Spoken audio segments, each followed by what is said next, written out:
E só dá também a escolha deste tema mais global, porque eu julgo que mais ou menos em cada 50 debates sobre segurança social em Portugal, há um que não discute a sustentabilidade financeira e, portanto, gostaria de saudar esta iniciativa de debater outros temas e a perspectiva económica, porque há muito para dizer sobre isto e de facto, há muitos temas que têm estado à margem do debate. Portanto, o debate mais frequente tem centrado nestas questões que eu coloco aqui, que são muitas vezes lançadas de forma até um pouco alarmista. Teremos pensões, haverá dinheiro para pagar pensões, quanto custa, quanto é financeiramente sustentável, já aqui foi falado em alguns destes temas também. E aquilo que a Ana referiu agora na anterior apresentação é que de facto não há sustentabilidade financeira sem sustentabilidade económica e social. Porque, na verdade, a sustentabilidade financeira não é difícil de alcançar, já aqui foi falado, pode-se reduzir custos, aumentar receitas, alterar o modelo, mas tudo isto, quer seja por aumentar receitas, um novo imposto sobre os robôs ou reduzir a generosidade do nosso sistema de pensões, tem impactos muito, muito concretos que não andam a ser muito discutidos. E, portanto, por exemplo, para reduzir custos, temos impactos na adequação da proteção, que já aqui foi falado,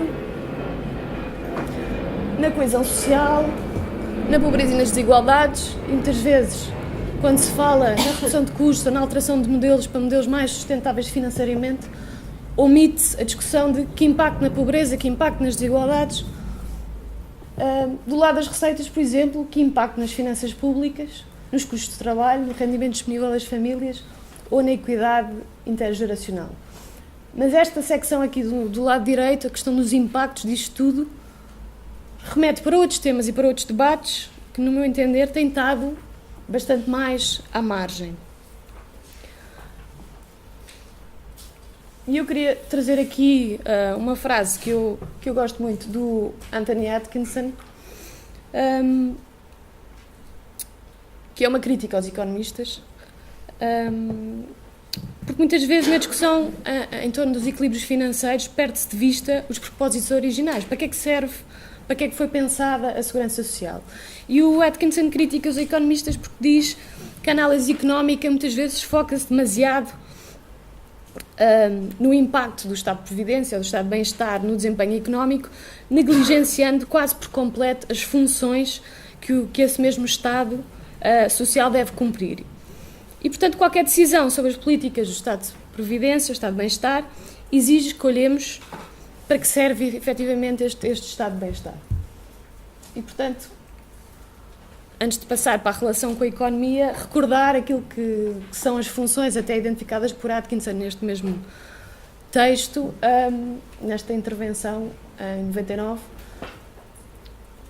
Portanto, a função da segurança social é reduzir assimetrias de oportunidades e desigualdade entre e intergerações, redistribuir recursos ao longo do ciclo de vida, para nós próprios e entre gerações, proteger contra riscos de perda de rendimento e contribuir para um sentimento de segurança partilhada por todos os cidadãos.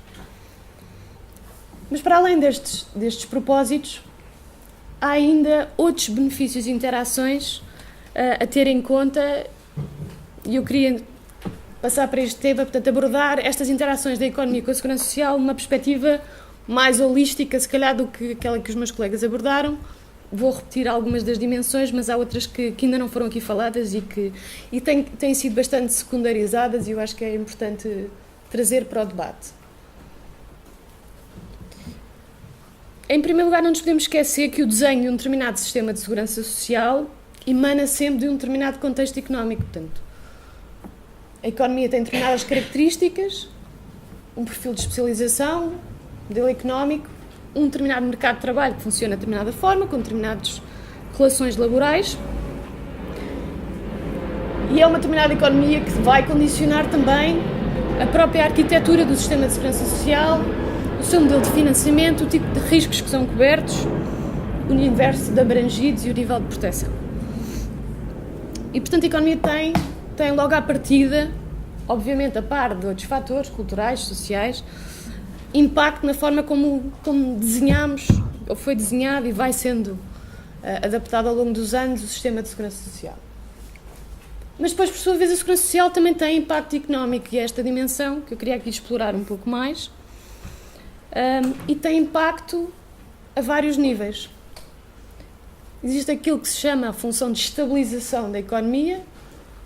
A Susana falou um pouco, vou mostrar um gráfico que prolonga um bocadinho, um gráfico apresentado pela Susana. Vou começar por esta ideia de este palavrão que os economistas chamam de estabilizadores automáticos, que já aqui foi falado por outras palavras, mas ainda não chamado desta forma. O que é isto da função de estabilização da economia? Se calhar há pessoas na audiência que estão a ouvir pela primeira vez esta ideia de que a segurança social ajuda a estabilizar a economia. Eu retirei aqui um gráfico de uma publicação da Comissão Europeia que se chama Employment and Social Development e que prolonga, não se assustem porque vou simplificar este gráfico já de seguida, mas prolonga o gráfico que a Susana apresentou anteriormente. Eu vou simplificar isto e reduzir isto a duas variáveis, que é a evolução do PIB real e das prestações sociais no rendimento das famílias. E o que é que conseguimos ver aqui? Portanto, tivemos a maior quebra do PIB, portanto, quando a linha azul atinge o mínimo, que foi ali em 2009, início de 2009. O que é que aconteceu numa primeira fase de resposta à crise? A própria União Europeia, portanto, isto é em termos médios europeus, não tenho aqui o gráfico de Portugal, mas isto é o E28. Mas a primeira fase de resposta à crise, a própria Comissão Europeia, a orientação que deu foi deixar estes estabilizadores automáticos. O que é estes estabilizadores automáticos? O subsídio de desemprego, as prestações de pobreza, mesmo as pensões, sem que haja nenhuma mudança de política. Se houver uma crise, uma recessão, aumenta a despesa automaticamente, há mais pessoas desempregadas, há pessoas que estão em desemprego prolongado e que se reformam, passam a ser beneficiárias de pensões e, portanto, sem que haja qualquer alteração de política, aumenta a despesa, o que faz com que os rendimentos das famílias não tenham uma queda tão abrupta, o que faz com que as famílias não deixem de ir tantas vezes ao jantar fora, não é? E, portanto, isso tem um efeito económico de as empresas, entre outros efeitos, as empresas que atuam no mercado interno precisam da procura, precisam que as famílias tenham rendimentos para gastar e, portanto, não sofrem tanto com esse embate da crise nos rendimentos das famílias. E, portanto, há um efeito de estabilização e aqui o que se vê é que, primeiro embate, grande embate, houve o aumento da despesa social com estas prestações e houve uma recuperação, a linha azul começa a subir. O que é que aconteceu na segunda fase de resposta à crise? Temos que cumprir o déficit, temos que reduzir o déficit, temos que reequilibrar as contas e a própria Comissão Europeia deu como orientações reequilíbrio das contas públicas, mesmo que seja à custa de corte na despesa social, muitas vezes corte nestes de direitos, em alguns casos.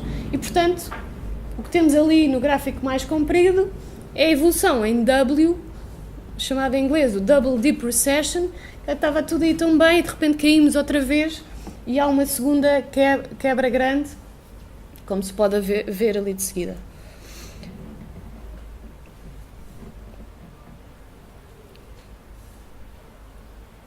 E, portanto, muitos economistas defendem que esta rápida retração da despesa social contribuiu, portanto, foi um fator que influenciou esta segunda quebra ou mais lenta recuperação, maior impacto no emprego, mais lenta recuperação do emprego. E, portanto, no meu entender, para discutirmos a segurança social no pós-crise, temos que olhar e compreender melhor o que se passou durante a crise e aprender com o que se passou durante a crise.